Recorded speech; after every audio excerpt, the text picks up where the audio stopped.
Okay. Hi, everyone.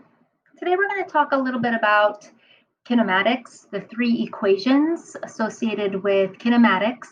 We're going to look at the equations and then write down some problem-solving tips, and then we're going to do an example problem together.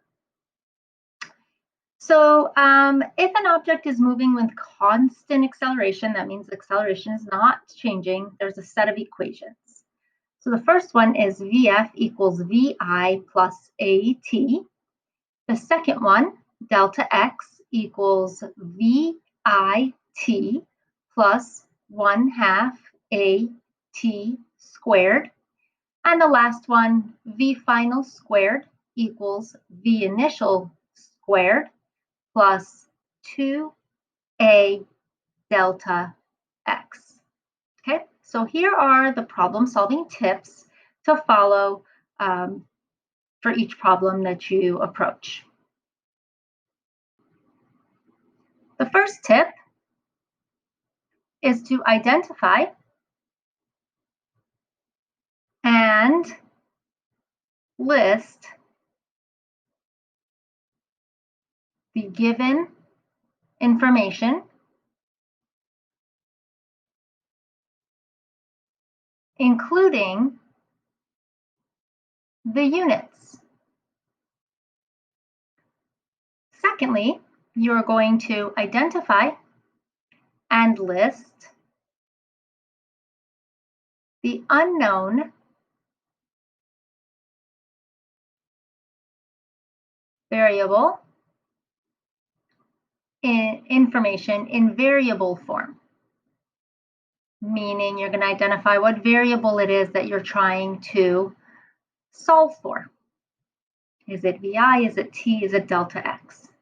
Then, considering what you have been given and what you need to solve for, you're going to find the appropriate equation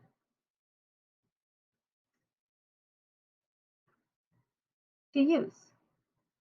Now, if you look at the three equations that we have, you'll notice that the first equation does not have delta X. So if the displacement is not mentioned at all in the problem, then you can use the first equation. The second equation, delta X equals VIT plus 1/2 AT squared, does not have a V final. So if you're trying to solve a problem and it doesn't have a mention of a V final, you can use the second equation. And the third equation does not have time. If you're trying to solve a problem and you're not given the time, you can use the third equation.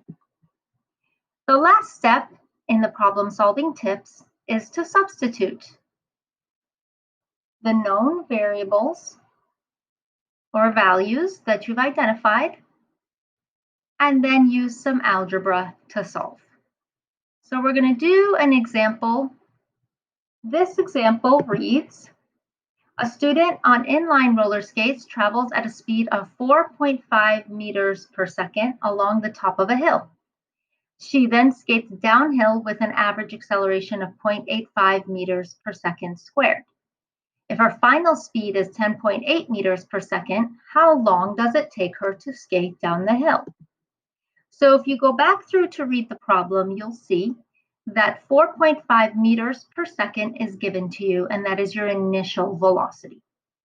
Continuing to read, identifying 0.85 meters per second squared as your acceleration and 10.8 meters per second squared as your final speed, or VF.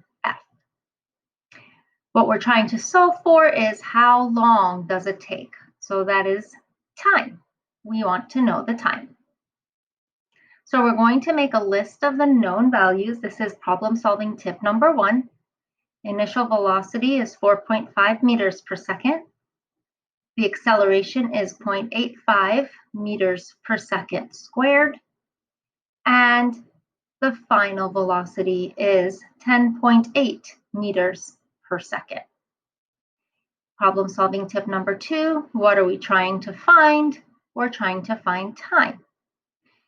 Finding the appropriate equation here, you can see that since we have VF and VI, and there's no mention of delta X, we're going to use the first equation.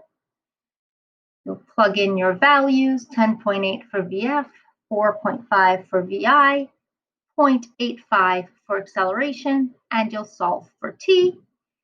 You'll do a little bit of algebra, and you'll find that T is equal to 7.41, and don't forget your units, seconds.